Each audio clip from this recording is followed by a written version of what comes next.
예전에 신학교에 입학하는 학생들을 보면 세 부류로 구분할 수 있었어요. 시제가 이 과거인 이유는 요즘은 신학교들이 대부분 학생 모집이 어렵습니다. 그렇다 보니까 조금 달라졌죠. 20대 교육전도사는 천연기념물이라고 그래요. 어디 가도 볼 수 없는. 그리고 수도권 외곽은 전도사 구하기가 하늘의 별따기다 라고 이야기합니다. 요즘은 신학을 공부하는 사람들이 귀한 시절이에요. 근데 예전엔 그렇지 않았죠. 아무튼 신학교에 입학하는 첫 번째 부류는 하나님의 부르심을 받고 그 부르심에 순종하고 결단해서 신학교에 온 사람입니다. 당연히 신학교는 하나님의 부르심을 받고 그 부르심에 응답한 사람이 가는 곳이죠. 그런데 실상은 꼭 그렇지 않았습니다. 또 다른 이유로 신학교를 오는 사람들이 있었어요. 그래서 보면 두 번째 부류는 세상에서 이것저것 다 실패해서 아니면 건강에 문제가 생겨서 병들어서 신학을 공부하는 사람입니다. 진학에 실패하거나 사업에 실패하거나 건강에 실패하거나 계속된 실패 속에서 지푸라기라도 잡으려는 심정으로 신학교에 입학한 사람들이 있었습니다. 이런 사람들은 선교사 중에서도 가끔 보여요. 한국에서 자리를 잡지 못하거나 여러 어려움, 문제 속에서 한국을 떠나 선교사로 새롭게 시작하고자 하는 분들이 계시죠. 우리 교단에는 견습선교사라는 제도가 있습니다. 견습선교사는 신학교 재학생이 1년 휴학하고 정규 선교사의 지도 아래서 선교지 현장에서 배우며 실습하는 선교사예요. 견습선교사 제도는 선교사로 헌신하기 전에 내 비전이 맞는지 신학생 때 미리 선교지에서 선교 사역을 감당하면서 경험해보는 좋은 제도죠. 제가 북경에 있을 때 매학기 견습 선교사들을 받았습니다. 대부분의 견습 선교사는 성실하게 주어진 사역을 잘 감당하고 돌아갔죠. 그런데 생각해보면 그 중에 그렇지 않은 사람도 있었어요. 하나님의 부르심에 따라 견습 선교사를 지원한 것이 아니었습니다. 한 사람은 정신적인 문제로 약을 먹으면서 좀 피하기 위해서 도피처로 견습 선교사를 지원했고, 또 한 사람은 신대원 총학선거에서 떨어지고 새로운 마음으로 시작하기 위해서 선교지로 나갔습니다.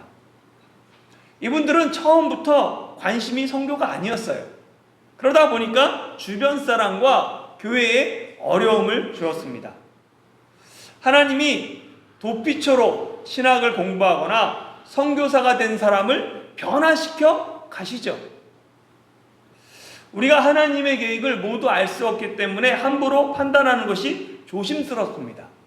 그러나 도피처로 신학을 공부하거나 목사가 되고 선교사가 되는 것은 결코 바람직한 모습이 아닙니다.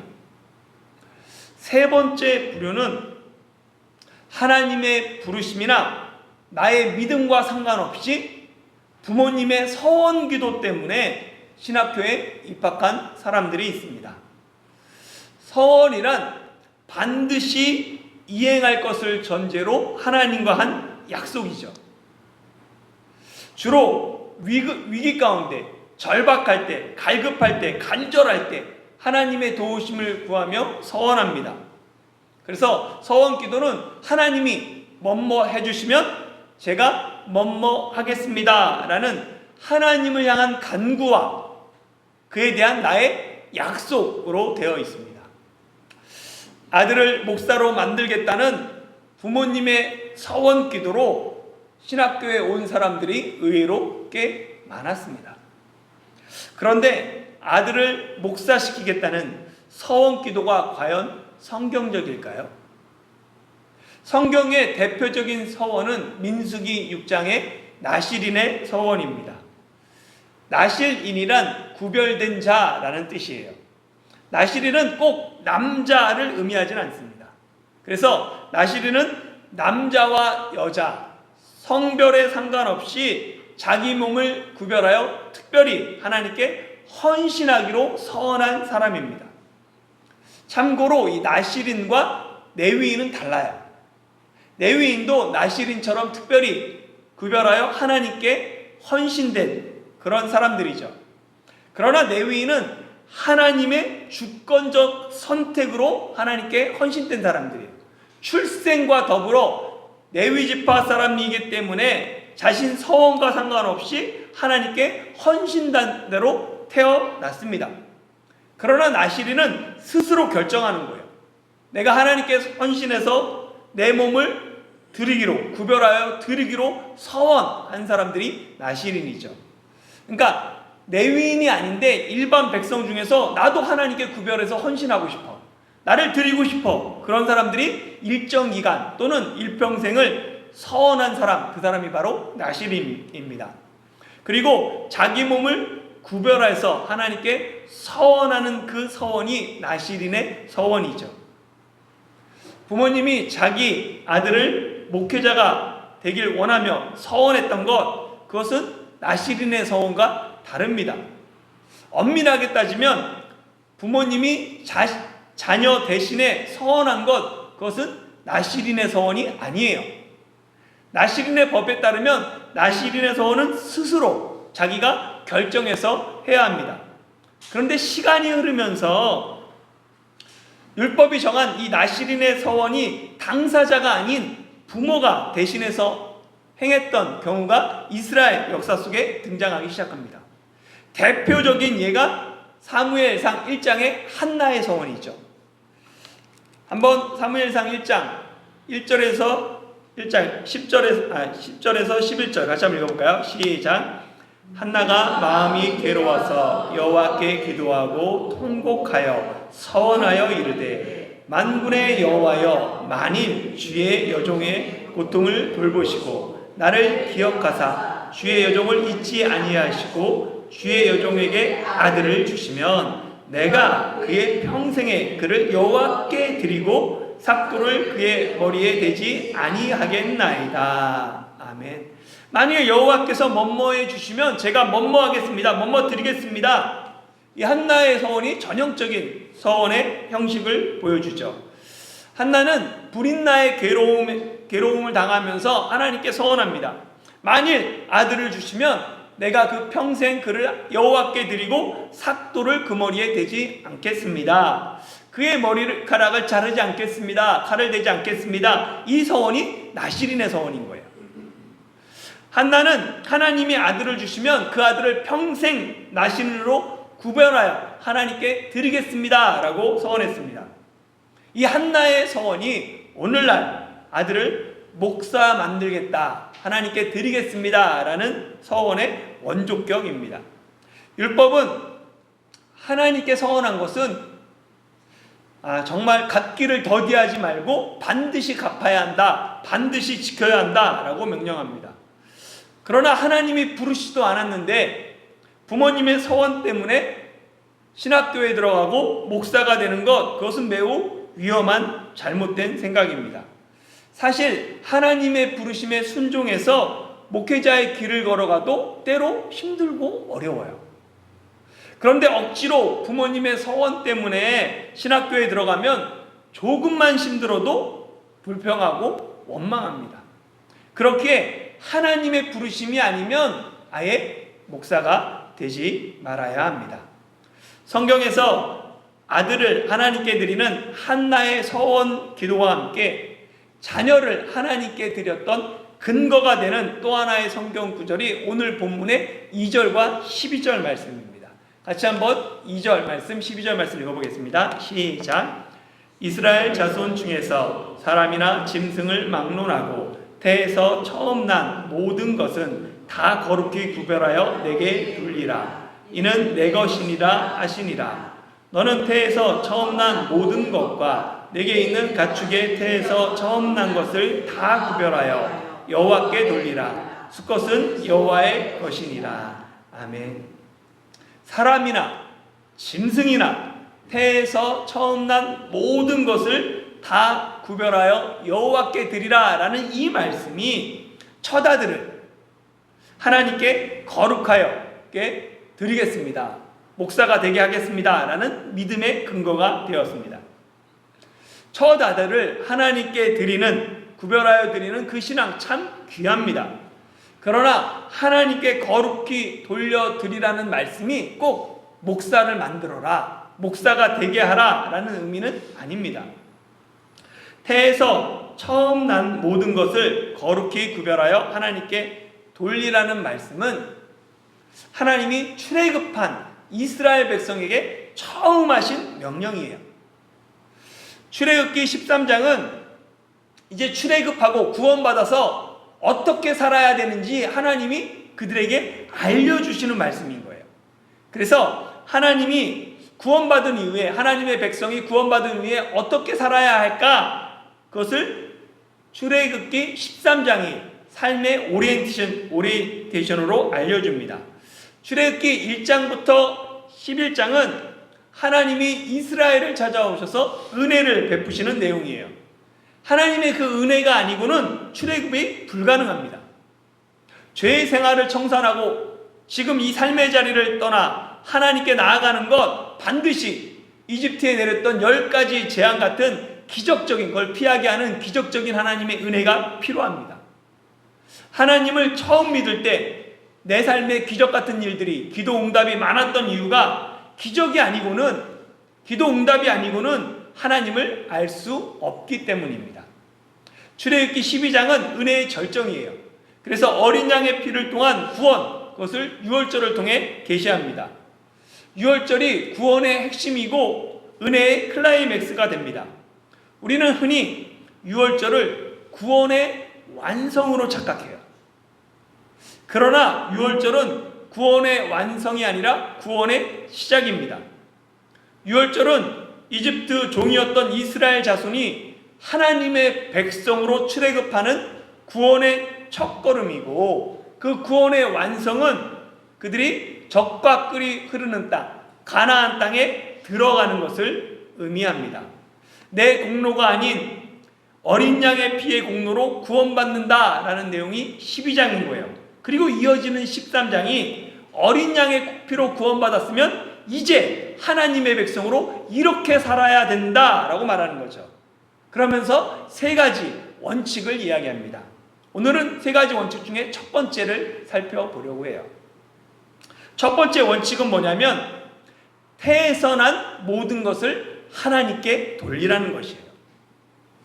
태에서 처음 난 것을 이전 개역 한글판의 성경에서는 초태생이라고 번역했습니다.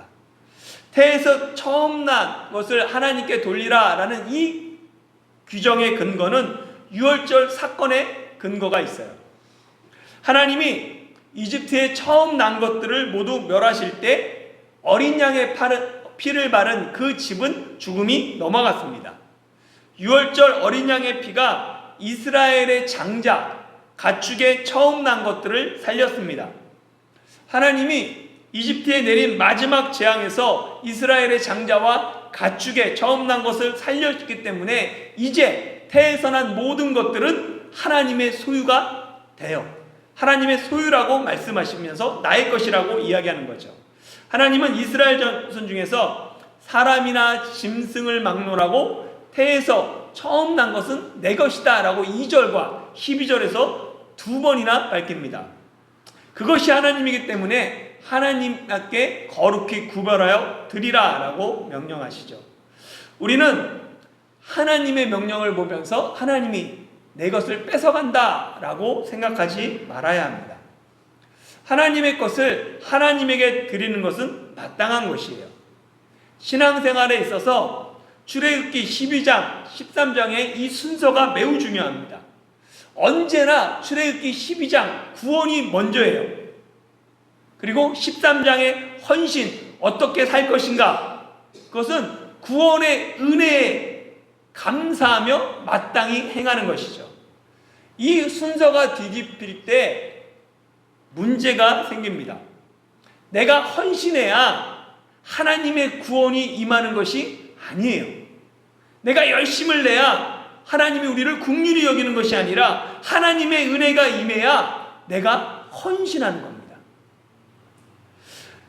은혜를 받으러 예배에 참석하는 것이 아니라 은혜 받은 사람이 예배 드리는 거예요. 엄밀하게 말하면 구도자 예배, 열린 예배는 존재하지 않습니다. 구도자 예배, 열린 집회, 아까 구도자 집회, 열린 집회만이 있을 뿐이죠. 헌금 열심히 해야 복 받는 것이 아니라 복 받은 사람이, 구원의 은혜를 받은 사람이 헌금하는 것입니다. 언제나 하나님의 은혜가 먼저입니다. 구원의 은혜를 받은 사람이 마땅히 헌신합니다. 헌신은 의무가 아니라 마땅한 도리여야 해요. 의무는 법적 강제성을 띱니다. 그러나 도리는 사람이 마땅히 행해야 할 바른 길을 의미합니다. 마땅히 행해야 할 그 도리가 지켜지지 않기 때문에 법적 강제력을 띤 의무가 된 거예요. 그걸 지키지 않으니까. 구원 이후 신앙생활의 첫 번째 원칙은 첫 것을 하나님께 구별하여 드리는 것입니다. 하나님을 잘 섬기는 방법은 첫 것이 하나님의 것인 줄 알고 먼저 하나님께 띄워놓는 거예요. 첫 것을 드린다는 것은 내 삶에 있어서 가장 소중한 것, 값진 것, 최고의 것을 하나님께 드리는 것을 의미합니다.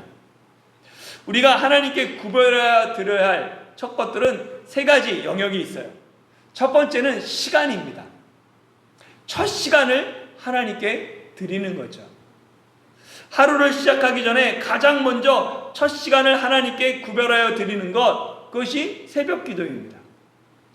한 주를 시작하기 전에 첫날을 주님께 구별하여 드리는 것, 그것이 주일 예배죠.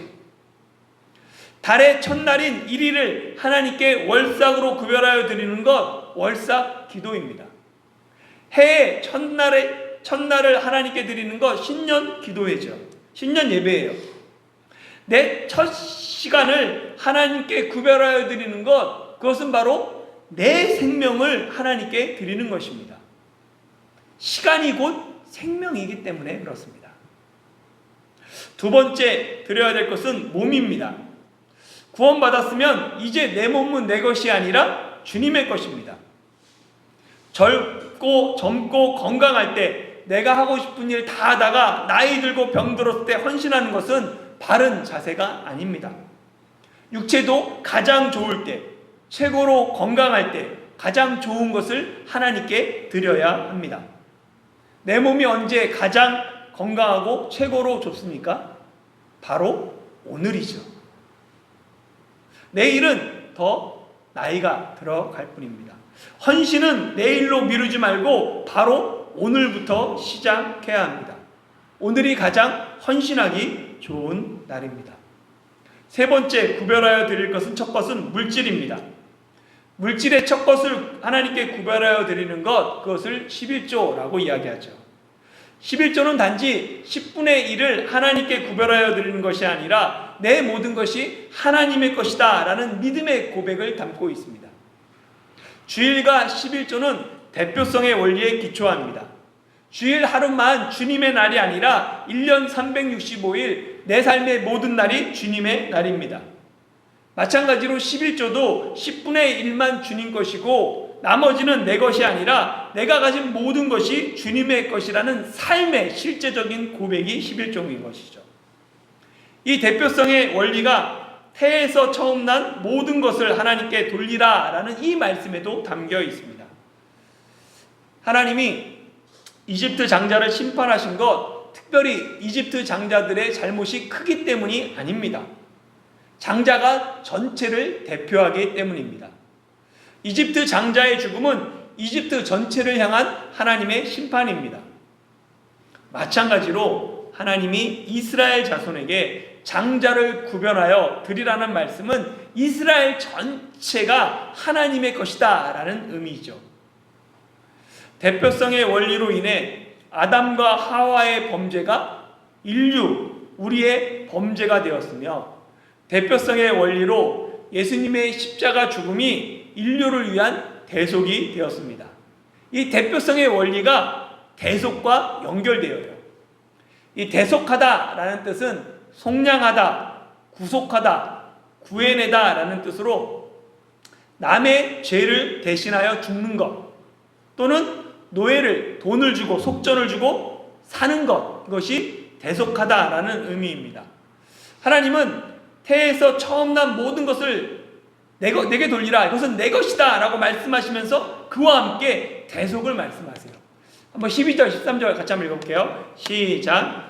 너는 태에서 처음 난 모든 것과 내게 있는 가축의 태에서 처음 난 것을 다 구별하여 여호와께 돌리라. 수컷은 여호와의 것이니라. 나귀의 첫 새끼는 다 어린 양으로 대속할 것이요, 그렇게 하지 아니하려면 그 목을 꺾을 것이며 내 아들 중 처음 난 모든 자는 대속할지니라. 아멘. 태에 처음 난 모든 것이 하나님의 것입니다. 그렇기 때문에 모두 하나님께 드려야 해요.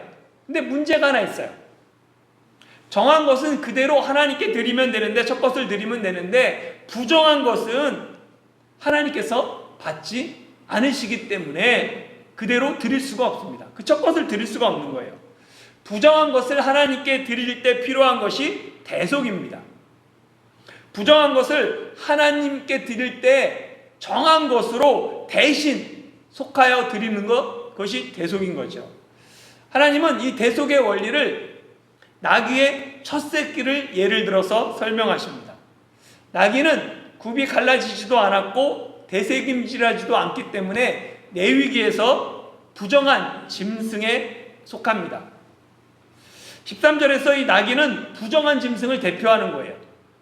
그러니까 부정한 나귀의 첫 새끼를 대속하기 위해서는 정한 짐승이 필요한데, 그 정한 짐승이 바로 어린 양이라는 거죠. 다시 한번 정리하면, 정한 것이든 부정한 것이든 하나님께서 모두 그들을 구원하셨어요. 그렇기 때문에 모든 처음 난 것을 하나님께 드려야 합니다.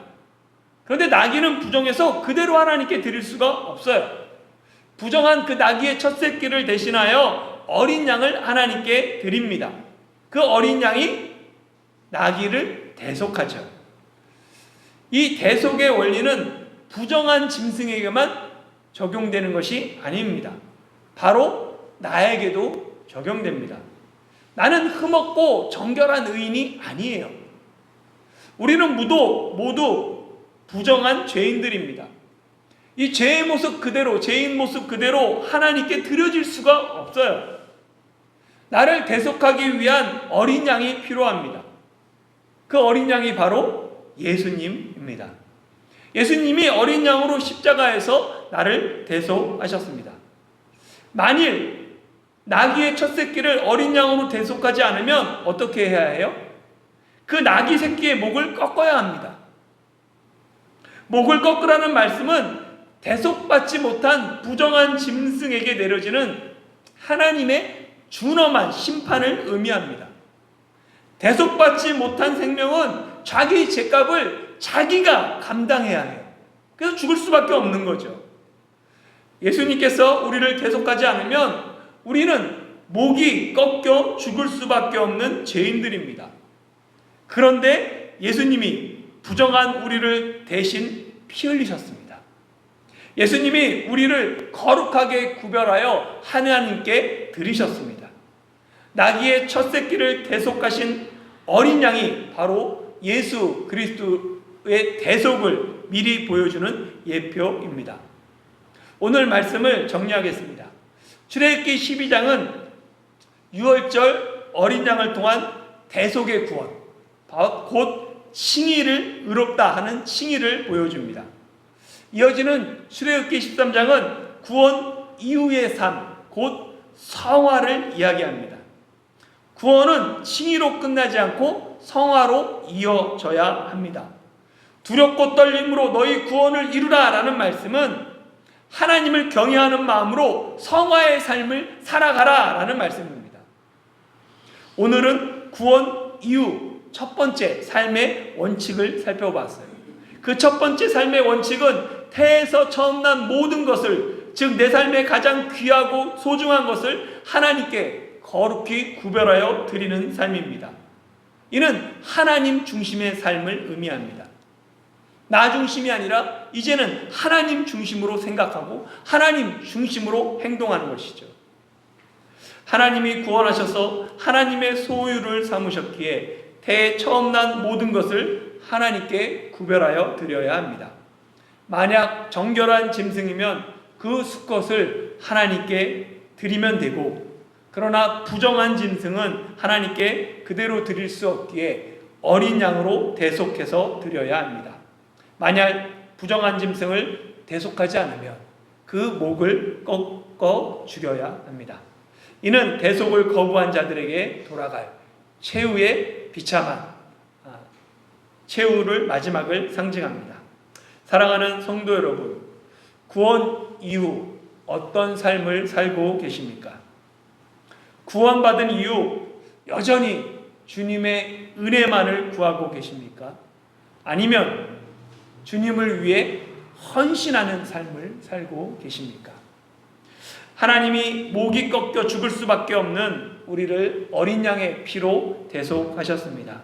이 대속의 은혜에 감사하며 받기만 하는 신앙이 아니라 이제는 내 시간과 내 몸과 내 물질까지 하나님께 구별하여 드리는 마땅한 신앙이 됩시다.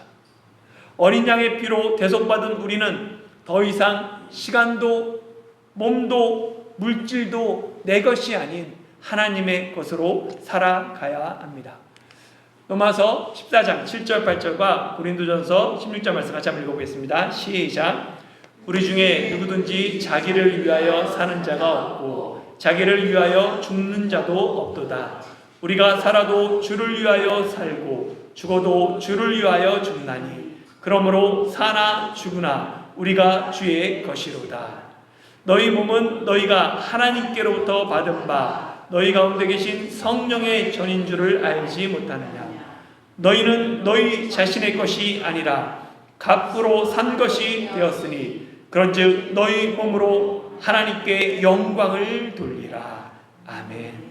대속받은 자는 사나 죽으나 주님의 것으로 우리 몸으로 하나님께 영광을 돌려야 합니다. 찬송가 321장의 가사처럼 날 대속하신 예수께 내 생명 모두 드리고 주를 위해 살아가는 저와 여러분이 되시길 예수님의 이름으로 축원합니다.